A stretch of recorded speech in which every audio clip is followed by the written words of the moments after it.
Good morning student, आपका स्वागत है मेरे चैनल श्योर 10 पे। मेरा नाम है किशन शाह और मुझे 8 साल हो गए पढ़ाते हुए। अब तक हम रियल नंबर और पेयर ऑफ लीनियर इक्वेशन मतलब वो पोलिनोमियल कर चुके हैं। ठीक है, आज से हम पेयर ऑफ लीनियर इक्वेशन करेंगे, चैप्टर नंबर 3।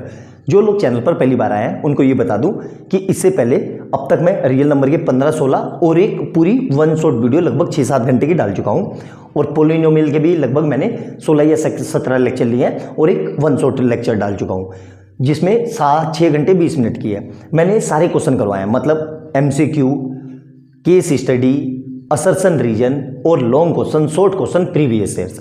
तो उनको जाके देखो, आपकी तैयारी बहुत अच्छी हो जाएगी। आज से हम नया चैप्टर पढ़ेंगे जिसका नाम है पेयर ऑफ लीनियर इक्वेशन। ठीक है, तो चैप्टर ये कोई नया नहीं है, ये क्लास 9th में आप पढ़ के आ चुके हो। बस यहाँ पे वहाँ पे आपने क्या पढ़ा था, एक वेरिएबल में पढ़ा था, यहाँ 2 वेरिएबल में पढ़ेंगे। ठीक है, तो चैप्टर का पहले नाम देखते हैं, क्या लिखा हुआ है, पेयर। सबसे पहले क्या है, पेयर। पेयर का मतलब समझेंगे, फिर ध्यान से देखो सब चीज़ का मतलब समझेंगे। लीनियर का मतलब समझेंगे, किन किन चीज़ों से मिलकर बना है ये।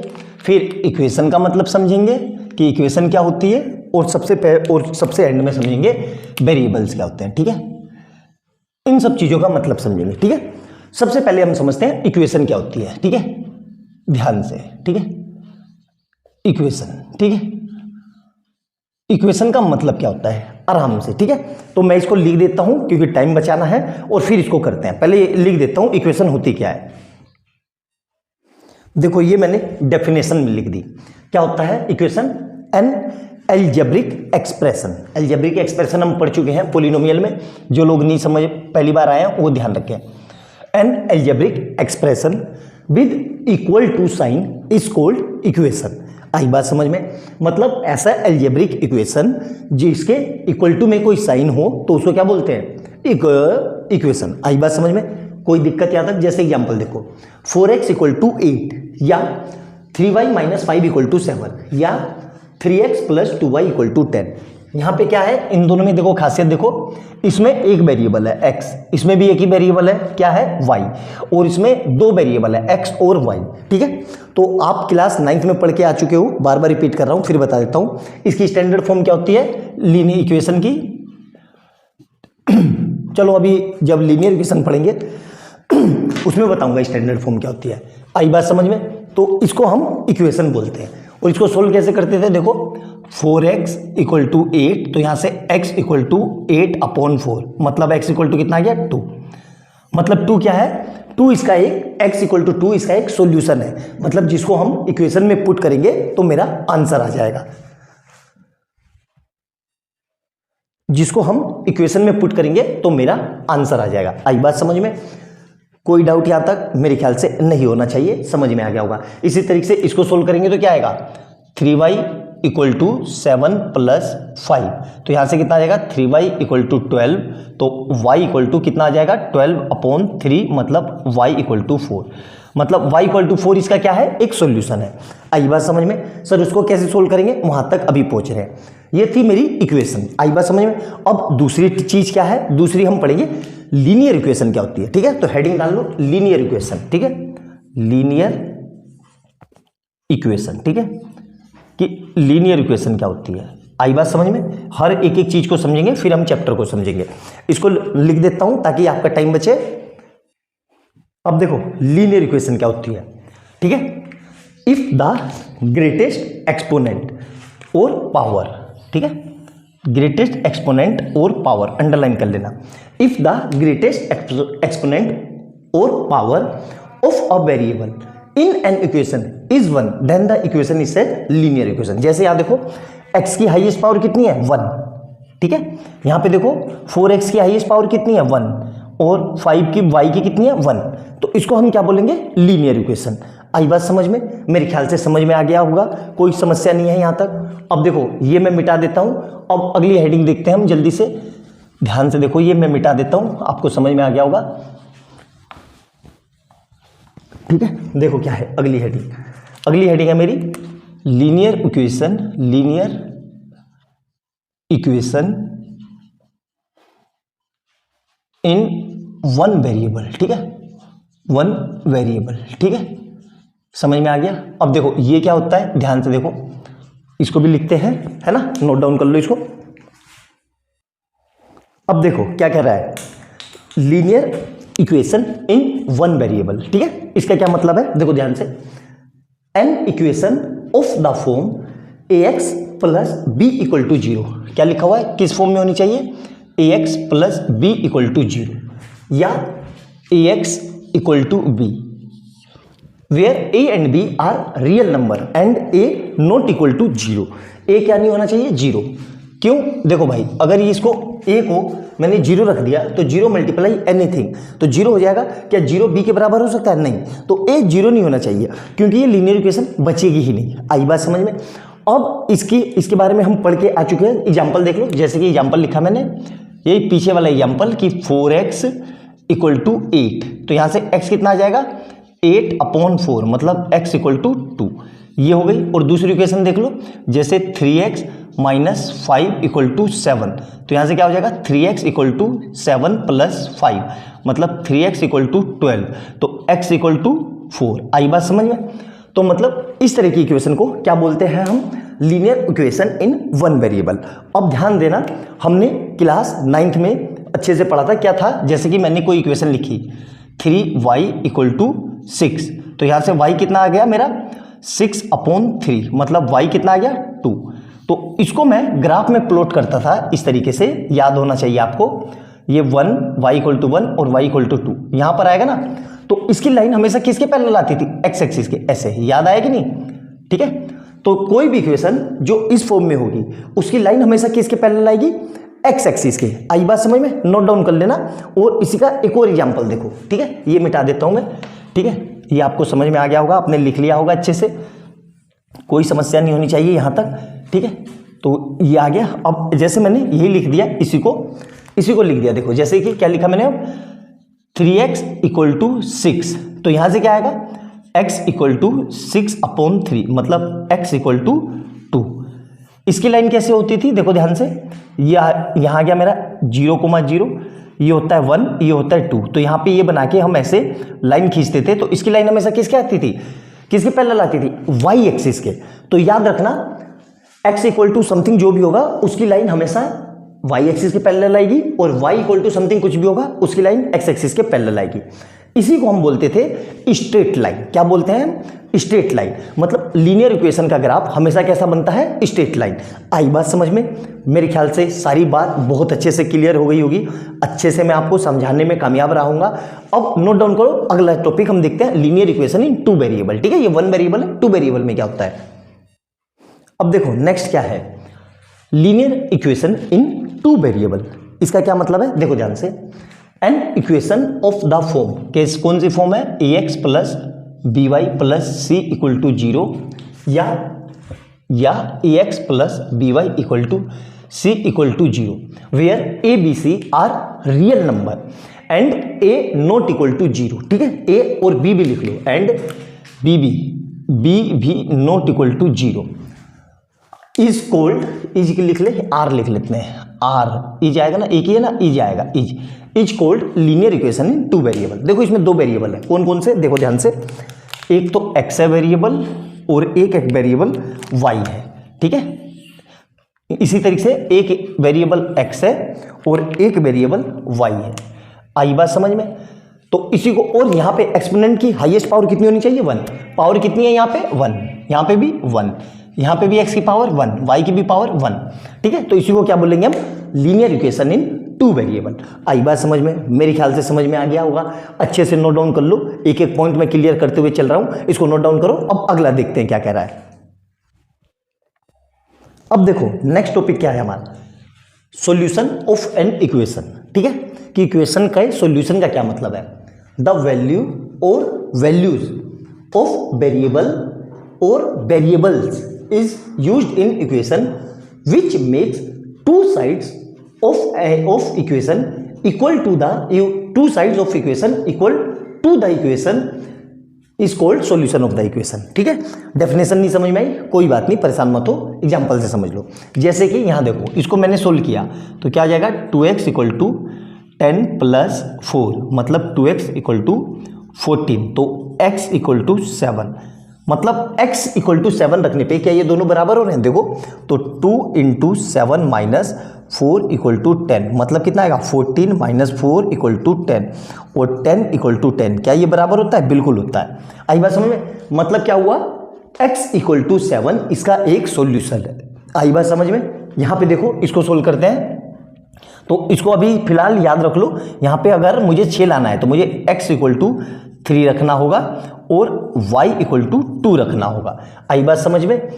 तो अगर ये दोनों में यहाँ पे पुट करूंगा तो कितना आएगा? देखो 5 into 3 minus 3 into 2 equal to 6, तो कितना आ जाएगा ये? 15 माइनस 6 ना करो 3 कर लो इसको भी, एक काम करो, या फिर एक काम करो यहाँ पे 9 कर लो, ठीक है 9 कर लो, इसको 2 ही रखो, इसको 9 कर लो, ठीक है। तो ये कितना आ जाएगा? 6, तो इक्वल टू 9, तो क्या 9 इक्वल टू 9 होता है? बिल्कुल होता है। मतलब x इक्वल टू 2 और वो x इक्वल टू 3 और y इक्वल टू 2, इसका क्या है? एक सॉल्यूशन है। आई बात समझ में? मेरे ख्याल से सॉल्यूशन ऑफ एन इक्वेशन का मतलब आपको क्लियर हो गया होगा अच्छे से। अब हम मेन अपना टॉपिक पढ़ते हैं, जो चैप्टर का नाम था, ये अभी तक इंट्रोडक्शन था जो इस चैप्टर में यूज होंगे। बहुत अच्छे से मैंने आपको समझा दिया, अच्छे से देखना, आपको समझ में आ जाएगा। अब मेन टॉपिक पढ़ते हैं। हमारा चैप्टर क्या है? Pair of linear equation in 2 variable. तो हेडिंग डाल लो, इसको हम पढ़ते हैं, ये नोट डाउन कर लो।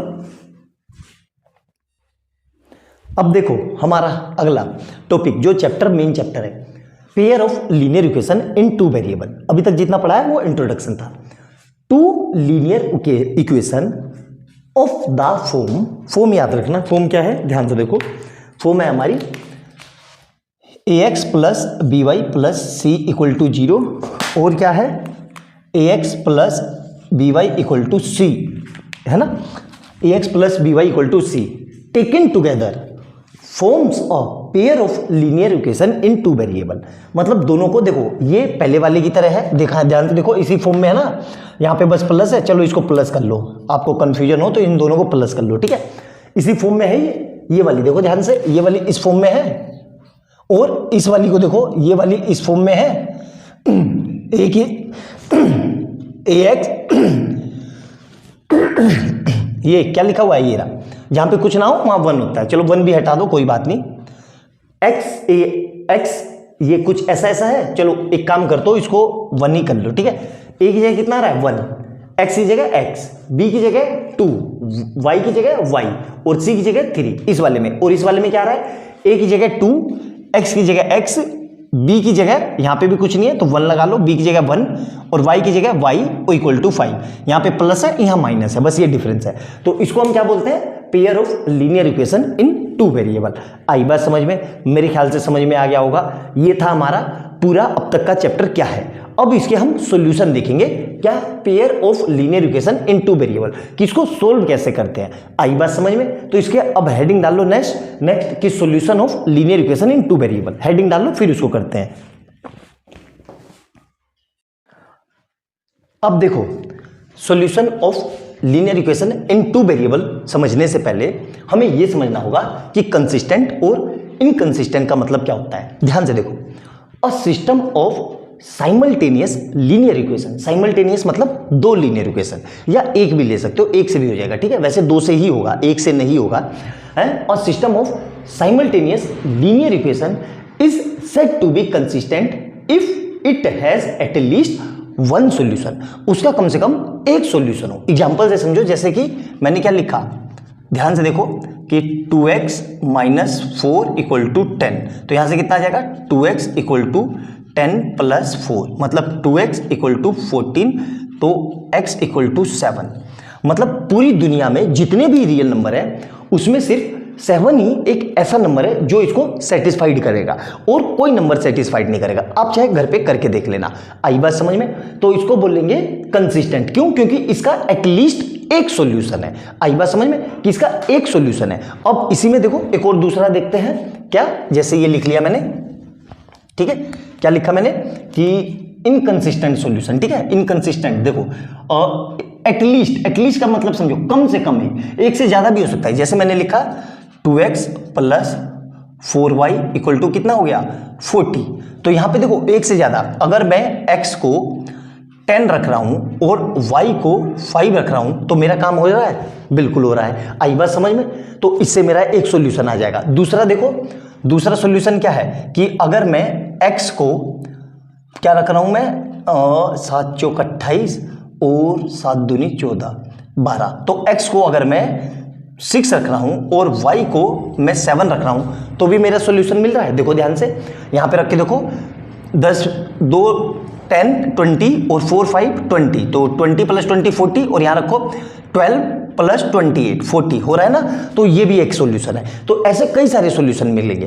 तो जिसका सॉल्यूशन मिले, कम से कम एक मिले, एक से ज्यादा भी मिलेंगे तो भी चलेंगे, तो उसको क्या बोलेंगे हम? कंसिस्टेंट।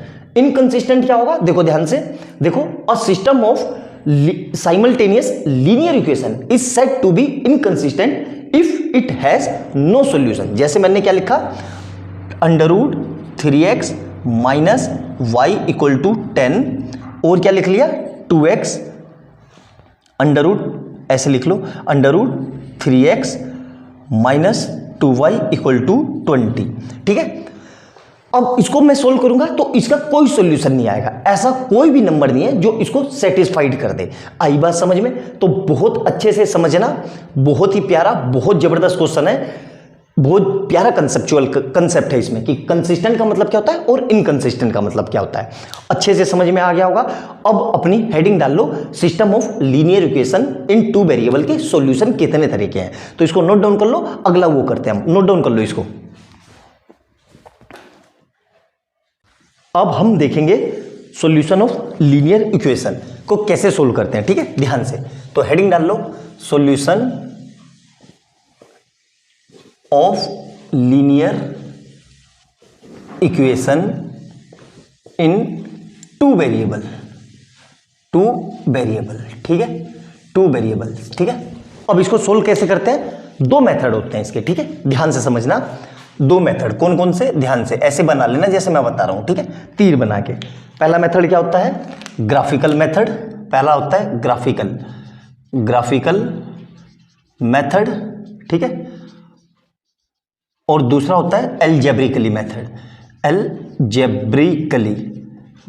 ठीक है, अभी सिर्फ समझो आप, फिर इसको डिटेल में, अभी सिर्फ नोट डाउन कर लो, फिर इसको डिटेल में मैं समझाता हूं, घबराओ मत। ठीक है, अब ग्राफिकल मेथड में भी 3 होते हैं, कौन कौन से? देखो ध्यान से, पहला होता है यूनिक सॉल्यूशन, यानी यूनिक सॉल्यूशन। ठीक है, और इसका दूसरा नाम क्या है? ओनली, एक और नाम लिख लो, और ओनली वन सॉल्यूशन। ठीक है, और एक और इसका नाम क्या है? और एक और नाम क्या है? Intersecting solution. ठीक है, इंटरसेक्टिंग सॉल्यूशन। ठीक है, आई बात समझ में? इसी तरीके से ग्राफिकल में क्या होता है? Parallel solution. ठीक है, क्या बोलते हैं इसको? Parallel solution. और इसका दूसरा नाम क्या है? No solution. ठीक है, नो सॉल्यूशन। ठीक है, क्लियर है यहां तक? और तीसरा क्या है हमारा? तीसरा होता है इसमें इनफाइनाइटली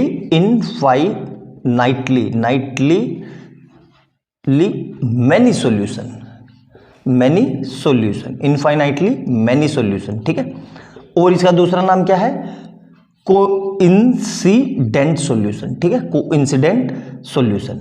ठीक है, क्लियर है? इतने तरीके से इनको हम डिटेल में पढ़ेंगे, अभी सिर्फ नोट डाउन कर लो आप। अलजेब्रिकली मेथड में 2 मेथड होते हैं हमारे, कौन कौन से? एक तो सब्स्टिट्यूशन मेथड।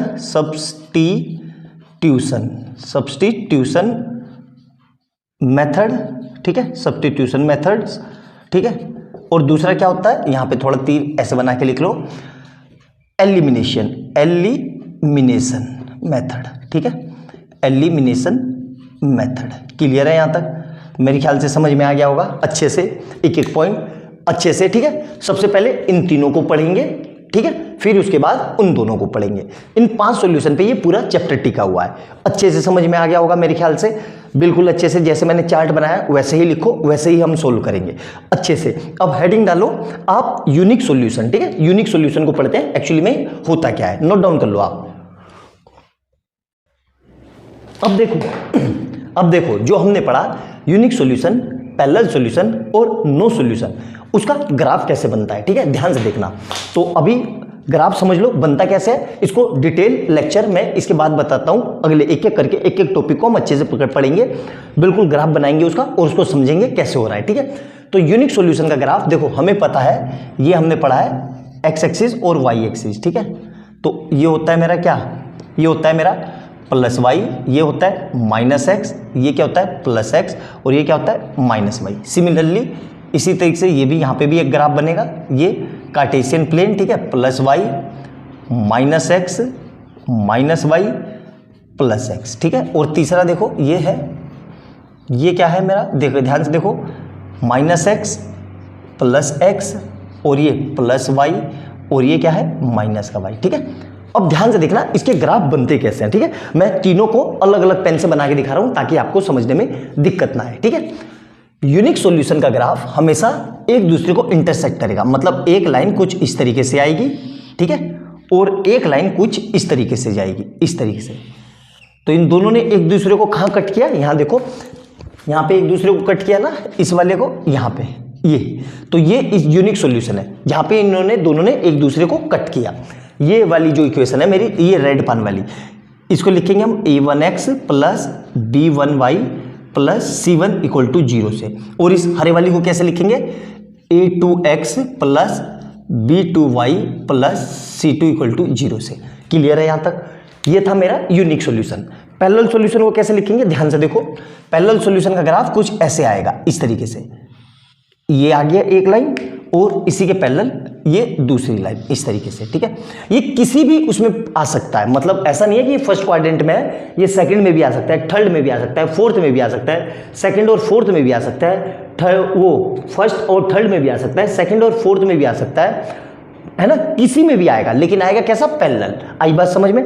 और इनफाइनाइट मेनी सॉल्यूशन का ग्राफ कैसे आएगा, देखो ये एक लाइन आएगी कुछ इस तरीके से, इस तरीके से, है ना, और इसी के ऊपर एक और लाइन आ जाएगी, कैसे, देखो ध्यान से, इस तरीके से मैं डॉटेड बना रहा हूं, ये वाली, ठीक है। ये दोनों एक दूसरे को कोइंसाइड करेगी, इस तरीके से, ध्यान से समझो, आप समझ गए होंगे मेरे ख्याल से, ठीक है। इस तरीके से ये ग्राफ बनेगा। तो ये इन तीनों के ग्राफ है, ठीक है, अच्छे से समझ में आ गया, अच्छे से नोट डाउन कर लेना। अब हम सबसे पहले इसको पढ़ेंगे कि यूनिक सॉल्यूशन का ग्राफ यही वाला क्यों बनता है, इसका रीजन कहां से आया, वो कैसे बनता है, कैसे हम निकालेंगे, कैसे वैल्यू पुट करके सोल्व करेंगे, तो इसको हम डिटेल में पढ़ेंगे, फिर इसको पढ़ेंगे, फिर हम इसको पढ़ेंगे। आई बात समझ में, क्या सिस्टम है पढ़ने का, मेरे ख्याल से क्लियर हो गया होगा। तो ये ग्राफ बना लो ताकि आपको आइडिया रहे कि हम पढ़ने वाले क्या क्या है। अच्छे से नोट डाउन करना, एक एक पॉइंट समझ के लिखना, ग्राफ बहुत अच्छे से बनाना। हम अब हेडिंग डाल लो आप, unique solution, solution and graph of unique solution, note down करो, उसको करते हैं, इसको मैं मिटाता हूं, ठीक है।